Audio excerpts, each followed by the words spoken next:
and Chris. We was able to hear Chris singing today. Also, we got to know a bit more about both of you, which is fabulous. As a husband and wife duo as well, myself and Andrew, it's absolutely fabulous to see other people working together that are married and that can make things happen, can work in ministry, can have a business. And yeah, can you guys just tell me a bit about who you are, what you do, and what the future holds, but not all at once? Shall I start? I'll start with that one. So we're Chris and Cat Sayburn. We are originally from Blackpool, but we now live in Salford. We're part of a church there called St Philip's Chapel Street, which is a resource church which we helped to plant 3 years ago now. We have 2 children, Jacob and Bethany, and yeah, can't think. The youngest is 10. Is it a boy or girl? Boy, sorry. The eldest, Jacob's 13, just 13, and Bethany's just about to turn 10. So yeah, we have our hands full at the minute, don't we?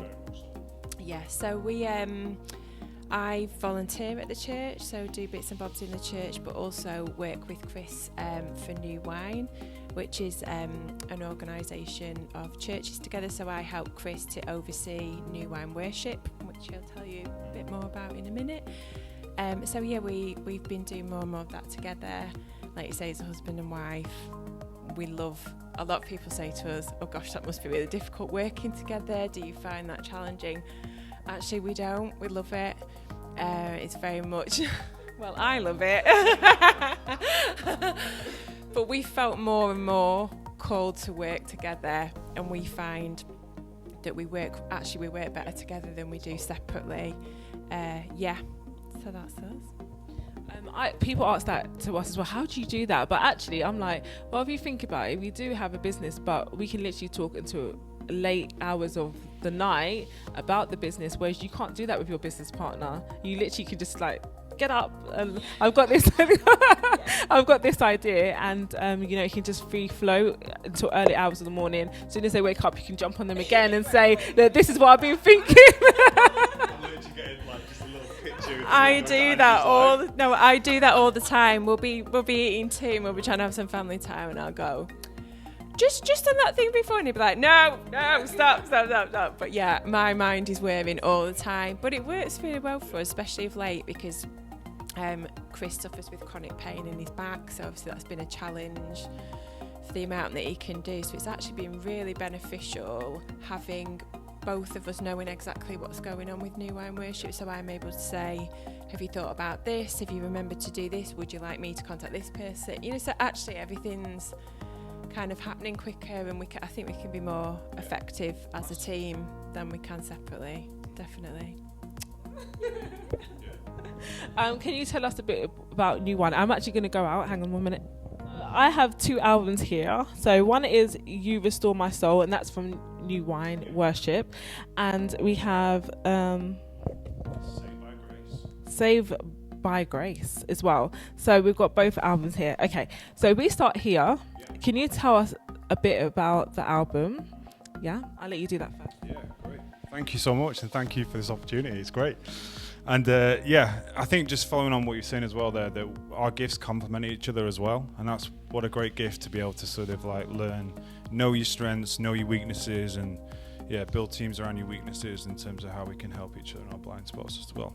But in terms of the music aspect of things, I became a Christian in 2001 at a festival called Soul Survivor, and which actually NewWine was birthed Soul Survivor, as it were. So it was part of their youth stuff, and it was amazing to be able to become a Christian there, and all of a sudden start writing songs, leading worship, that kind of thing. And some of the songs that I wrote actually were on the Soul Survivor album, which was mad. So the place I became a Christian was then a place I was writing, and this actually came out of me being asked to be head of NewWine Worship. It's only a voluntary. Thank you. It's a That's my wife here. She nudges me when I say the wrong thing and corrects me. It's only a voluntary role, but it's our family and we love it, and we've been part of NewWine for many years, and I'll explain a bit more kind of about that. But it was actually, NewWine was in a time of transition, and they asked us to kind of come and help serve and be part of that. And it wasn't right to do an album that year just because there was so much kind of going on, and it would have been just done out of stress and like rush rather than out of a place of we've got some songs that can really serve the church. And so that's actually when Chris Lawson-Jones here was like, I think it's time for you to do your own album. And I was like, say what? So it's kind of a bit of a quick turnaround, but yeah, it's just the whole story of it's called Saved by Grace is because our life, our marriage, I guess as well, has just been a story of God's grace. So it's lots of songs that first and foremost serve the local church. That's our heart, not just to do the artist thing where it's trying to bridge the gap between culture and all those kind of aspects.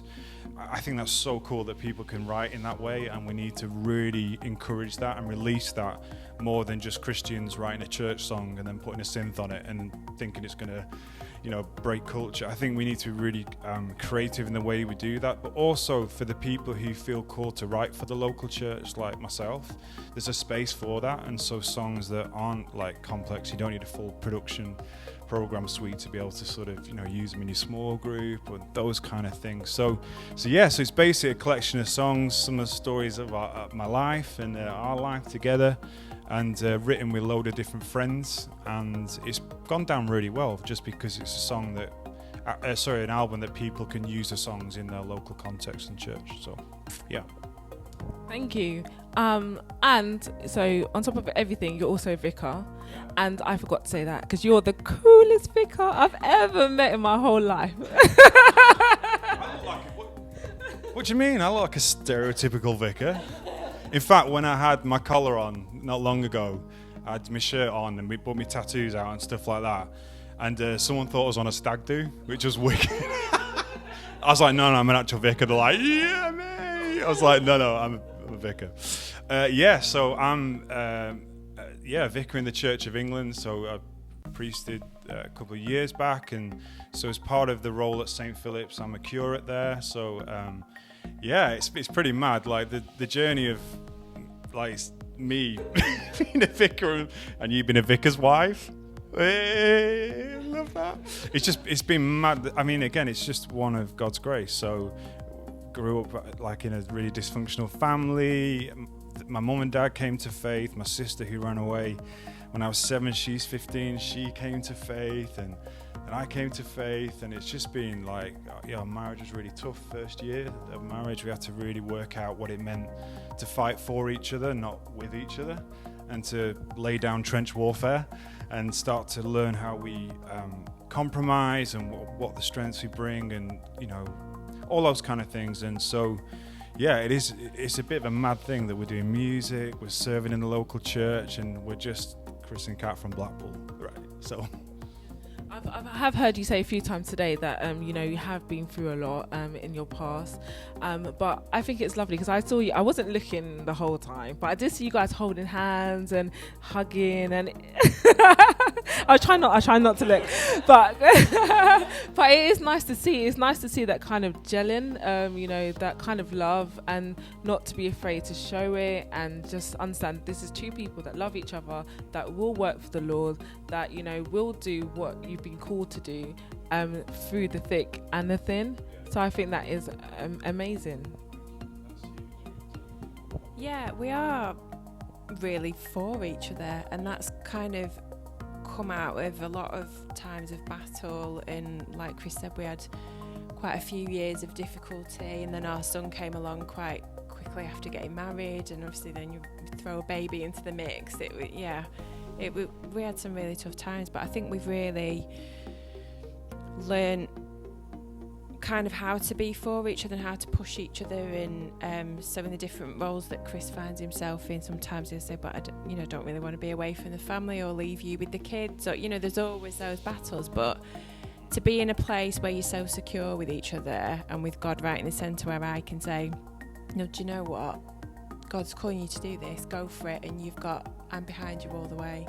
And can I share, just remember a story on this as well, when it kind of, Cat would, I would basically I'd be asked to go and lead worship somewhere or do something. I'd be like, yeah, that's fine, that's great. Then come back to Kat and say, oh, by the way, I'm going to be away and we're doing that. And she's like, you what?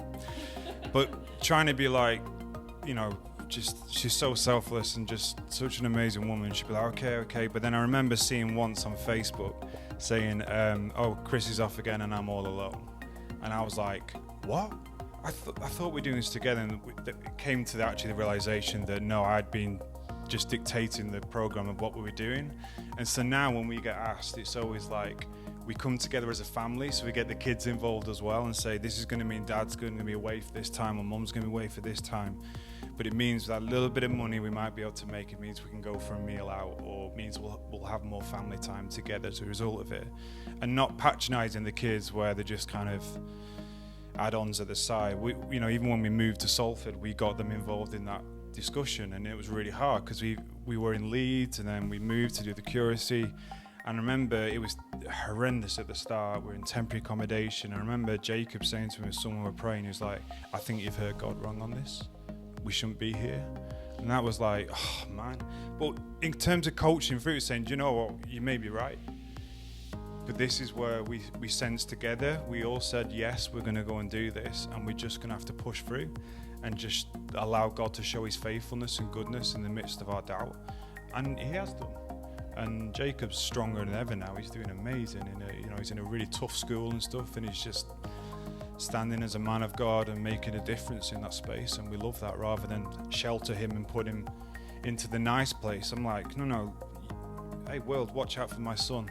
He's a man of God. Look what happens when he walks into that room. He changes it because Jesus is in him. Like, that's attractive. And so yeah, it's been exciting seeing him grow as a man of God in that as well. So and I know Andrew as well, we can definitely relate to a lot of things that you've spoken about.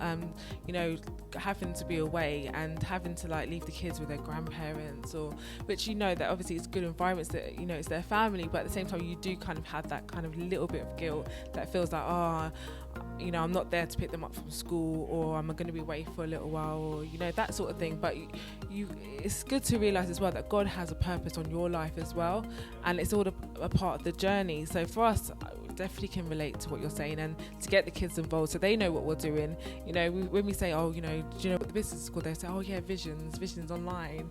Yeah, so for us it's amazing, and it's important because it's part of their journey as well, and that's where the seeds grow, and that's where then they can get built upon as well, and they can have their own purpose and their own journey as well.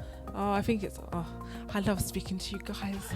Are you going to invite us for dinner? Literally, you're welcome anytime. No, but that's it. Just seeing, like-minded people in different sort of situations, circumstances. We're all under the kingdom of God, right? And that's that sense of the call that you go after that and modeling that, and then your kids see it. And so, in fact, we had a real instance of this, and so Jacob, our son, he's been a drummer since about the age of 3. He'd always be on the pots and pans, drumming away, doing our heading. And then you really felt called, didn't you? Like God said, we need to invest. And so we started giving lessons, and we bought him a drum kit and all that kind of stuff, saved up to try and get an electronic one when we moved to a house that's small, and we don't want to do the neighbour's head in. And anyway, for a while, Jacob just stopped playing. He just wasn't interested, and we were going, yeah, but come on, we need you to play at church. And I got him to play a NewWine thing actually, and he just at the start just froze and went, I don't want to do this, and just walked off. And I was like, oh man, what the heck? And so we were chatting to some friends about it with us, and they were just saying, look, create the culture that you want to see. Don't just keep going on about it. Set the culture and allow them to immerse themselves and see how much life it brings you. And so I started hanging my guitars on the wall. I've got into some production stuff in Logic and just making beats and different things like that. And all of a sudden Jacob started coming on, and he's like, oh, can I hang up? Can I come and do that? And he's way better at me. That's annoying. I'm like, you're 13. Sit down and let your dad be better at beats than you. But from that, he's now, I think the last month, he's probably drummed every single night. And he's into like watching beatboxers, and he's just proper being inspired and wanting to do music. Bethany got the piano little keyboard thing down and started wanting to play. And so that aspect you say about actually you're modeling to the kids of what it looks like to do business and to do business well, modeling what it looks like to be a Christian musician and to, you know, to it not just be the Sunday thing that you kind of do, but actually to love God in the midst of using our skill sets and wanting to learn and grow and sharpen ourselves and develop. And now Jacob's considering changing one of his modules to production. He wants to go into like looking at production aspects of stuff. So yeah. I would literally love to talk to you guys all day about this, like literally. And I have to mention your streak as well, because I do love your hair as well. I'm looking at your hair. So natural. Yeah, totally natural. It's lovely. Streaks. Mine doesn't. But I love it. But quickly, I will let you guys talk about the new wine, because you haven't quite so I'll let you talk about that. Yeah, so NewWine is basically a family of churches all around the world. It's crazy how much it's grown. But in the UK, it's been going for like 30 years in terms of gathering together as a people of God, so like 16,000 to 20,000 people every year meeting together to encounter God. The power and presence of God that changes lives, in order then to be able to take that into the everyday. But the beautiful thing about NewWine is it's more than just those 2 weeks, because so much can be about conferences and the big experience, but it's the same God in your kitchen that it is in when there's 16,000 people. It's the same, in the small group and all that kind of stuff, and the Spirit of God at work, wanting to bring people to life and wanting to see healing and restoration and all that kind of stuff. And so there was a guy called John Wimber in the Vineyard Movement who used to say, everybody gets to play. So often it was the priest or the pastor or the people, they're the ones at the front, they do everything, they're the ones that you look to. And actually, in the New Testament, we're a kingdom of priests, and actually, the Spirit of God is for all people. Men, women, all people. In the Old Testament, it used to be for set people, set times. New Testament, it's about poured out on all people lavishly. And so it's a kind of family who are really trying to push into what it means to be word and spirit. So we're not just doing word without actually signs and wonders and backing the word up, as it were, but we're not just trying to go after floaty stuff and not be grounded in truth. And so, we've been doing that. And the heart behind the songs is that we go after the small. As we took this on, even, really felt God say to me, kind of what we need to do is have a big enough vision to go after the small. Because so many people are going after the resource church with their songs, and you do an album like a NewWine album, and all the songs are just covers, and it's like, how is that resourcing the church? We're just showing we can do a really good version of another song that's already on 5 CDs. So where are the songs of the people? Where are the songs of the family that are kind of being raised up within that? And so, we're doing it more and more. This album that's coming out in the summer, This Is Love, has the widest array of writers on it. We've tried to write it for the local church, so it's still got a massive sound, and you can blast it out in your car, all that kind of stuff. But when you take it, the actual song for what it is, you can strip it down and just play on a guitar, piano, whatever. And hopefully, songs that have got some theology, songs that are just express our love for Jesus and our need for Him, like rather than just doing the twee, like stereotypical Christians. We're really trying to push into some of the issues of grief. So one of the songs came out of this intern in Oxford who wrote a song called Until You Do. She lost her dad, and she was just like, obviously whole world spinning around, and she says like in the words are like, you have treasured every teardrop, and I know that you'll restore, you will not forget your people, you're making all things new. Until you do, I choose to worship you. And you're like, wow, so it's not just escaping the hard questions. Like me, I've suffered chronic back pain now for 16 months, and I've had so many people pray for me for healing. And I've not been healed. I don't know why, but I still know God is good.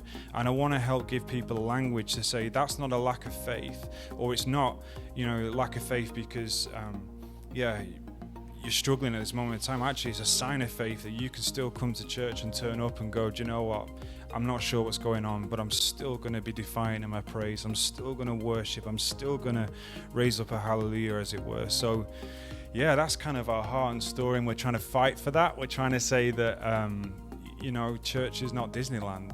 We should be teaching culture of what it means to be able to mourn well, what it means to be able to have hope, because ultimately God is the God of hope. He is. I know either this side of heaven or the other, I'm going to be healed. I know that. Like, I have absolute full assurance. I've seen God heal. I see him all the time. I've been healed as well. My knee was blown out once, and literally I was healed and able to play football the next day. I'm still waiting for that for now, but in the meantime, like, still going to have faith for that, but walk in faithfulness. Just wait. Each day, choose to follow Jesus again. Let's go again. Let's not just concentrate on what I can't do.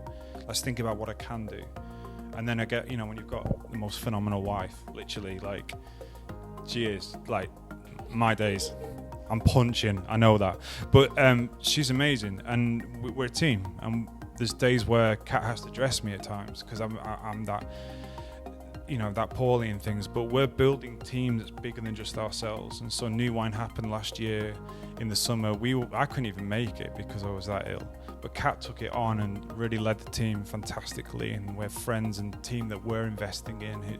And it's the whole thing is that business principle, I guess, of like, know your strength and build a team around your weaknesses. There's no point trying to pretend you can do everything. I can smash that out, great. I know someone else can do that better. Come and join in, come and be part of that, rather than doing the big I am. I can do everything. We can't. Like, in terms of, that's why we're a body. That's why we're a family. That's why we need one another to lift each other up. Sorry, I'm gobbing off now, but I'll leave. So I know, but she's just so beautiful, man. You're a beautiful person. Oh, thank you. You can tell. Thank you. You guys are that. Just something. I'll give you the microphone. Oh, sorry. You're saying something good, so I'm giving it back. Yeah, so I was saying, Andrew, you're so beautiful. No, I'm just saying, there's just genuinely something about you guys that's different, there's other, and you can tell it's just God in it working and through you, and there's no surprise that you'll have favor, and I'm sure God is expanding and doing amazing things in your life, because you can just see the blessing on you. You're beautiful, like, of course, physically beautiful, but there's a beauty that you can see within you that God is really raising up, and it's just, genuine privilege to be able to hang out with you guys and learn from you as well. So thank you. No, honestly, thank you. That's so lovely. There's so much I can say about what you just said, but I definitely feel like it's just a group hug moment. So come on,